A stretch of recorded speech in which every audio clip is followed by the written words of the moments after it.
Now we're in the George Vaults in Rochester, which I've filmed and visited a few times.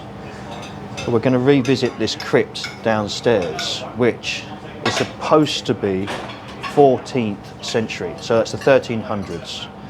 Now there's no reason not to believe this, especially when you see it and considering how old this town is. Come with me, please.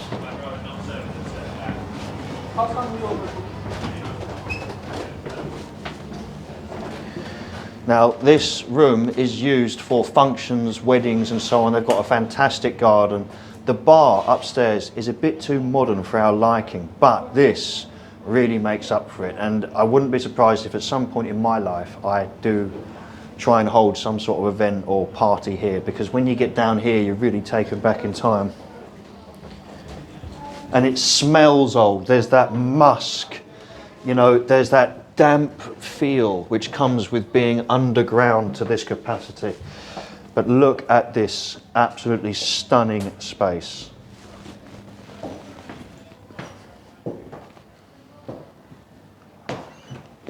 Absolutely first class.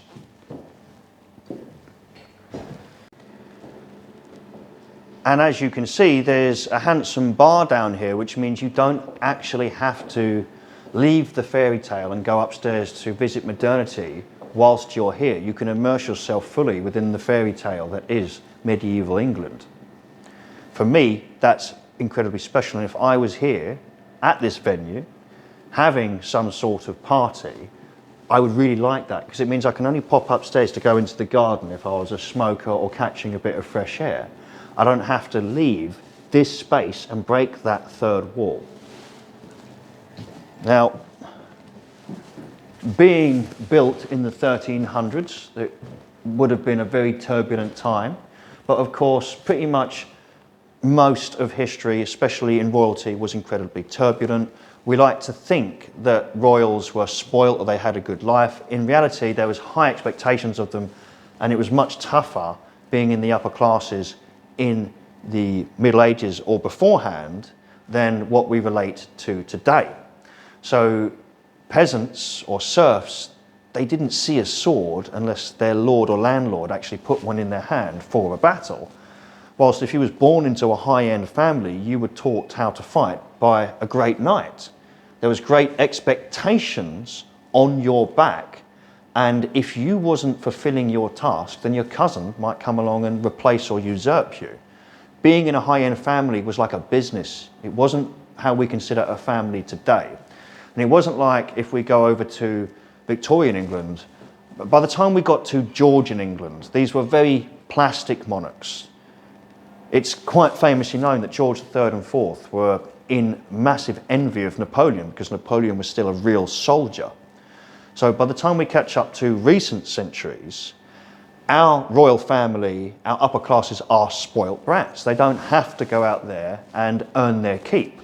Whilst for longer than it hasn't been the case, our royals and upper classes had a lot of pressure on. And I think a lot of people out there, and this is up for debate, probably have rather been a serf than actually been in those royal households, depending on what you want out of life. Now, the 1300s, when this was built, basically this is just after or around the death of Edward I, whose main wars with Scotland kicked off in the 1290s. And then as a result, we saw Robert the Bruce come into fruition after the death of who everyone thinks was the real Braveheart. There was actually Robert the Bruce who was called Braveheart. The death of William Wallace, whose plaque you can see at Smithfield Meat Market where he was executed.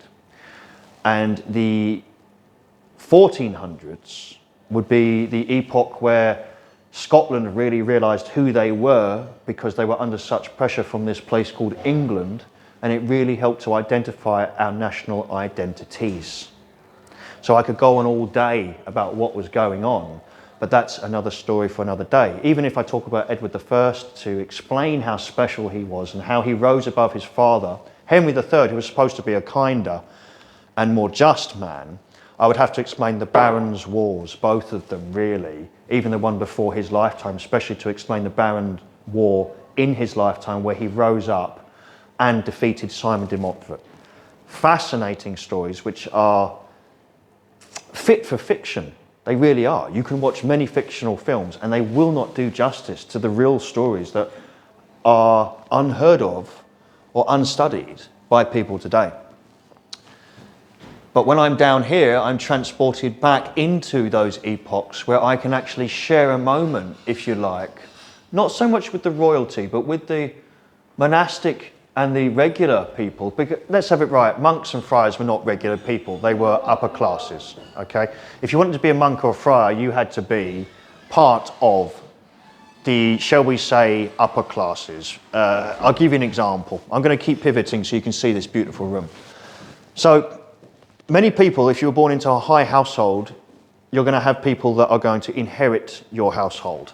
But if your second or third brother, for instance, or sister, for nunneries, they might not have anything to inherit. So therefore, to keep your family name, you will put them in a monastery or a friary. So therefore, it's who you know. You can't just hand in your CV as a local serf or peasant, and you're certainly not going to get architecture like this if you're just having the local thatch makers pop round to make it. This is a very, very advanced setting with very advanced architectural traits that took highly intelligent people to make. And it goes without saying that this would be a far more handsome way to design any average cellar than the block cellars that we have nowadays. I'm also very impressed with how they've actually faced the light in all of the perfect places and how nice it all looks. And people might accuse me of advertising for some of these pubs or even trying to promote business for them. Anywhere like this, I would definitely promote business for. You see behind the bar, those lovely arches there as well. You can see them there, look.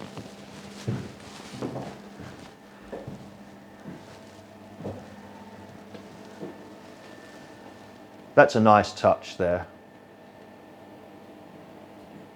Having the Crusader.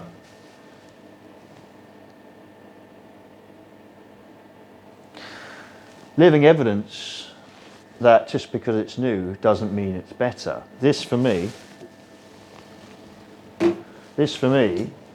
is far more, not just wholesome, but superior to pretty much any modern underground basement or pub location that I've been in. And this is centuries old. This is meant to be 1300. So how far forward have we really stepped if we're not building like this anymore? That's why I say often that progress has become a dirty word.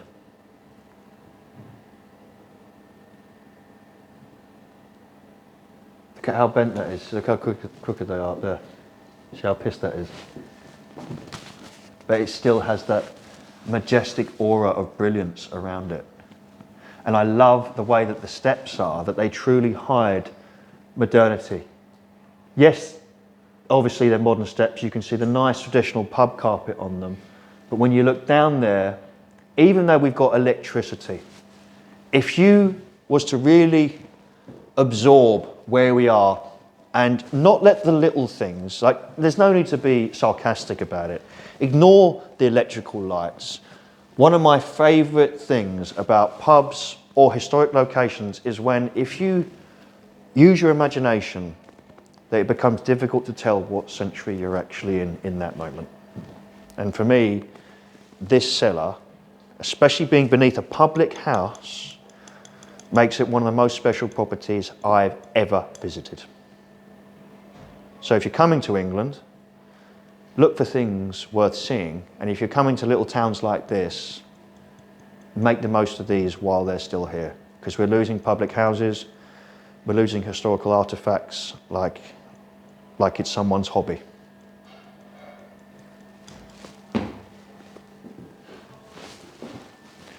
Before we go anywhere, let's have a nice look over in this corner here. because this confuses me as to what this is. I could give a load of spiel as to what it might be, but I don't actually know. If you know, then feel free to share, because you'd be forgiven for saying it's a window, but you know, we're a story underground, so it's clearly not a window. Maybe it led somewhere else, maybe it was just used for a depiction of the Virgin Mary. We don't know, but what I will say is that this would have been a Catholic friary or monastery before, obviously, the Reformation that went under Henry VIII. And before we close up, I think I will explain the difference between a friar and a monk. You see, a monk was an isolatory individual that would pray all day and stay in the monastery. You very rarely saw them. Would they sell wine or ale, depending on what they sold or what part of Europe they was in? Yes, absolutely. But a friar, his job was to go out into the public and to appeal to you as the public. So he will actually say to you, "Hello, sir, have you tried our brewers, which is attached to our friary?" And he will then actually talk to you about the grace of God. Let's relate this to missionary work, if you like. So if we was to be in London and you was near Blackfriars, the friars would interact with you. Whereas monks, they want nothing to do with you because their relationship is with God alone. But whichever you was, you would probably be highly intoxicated, because monastic brewing was massively important throughout the Middle Ages, whether you're here or Europe, and they would start their breakfast with a mild ale and it would get stronger throughout the day. So I know a few monks these days, I suppose, they're just not religious, and they don't start on the weaker ale either.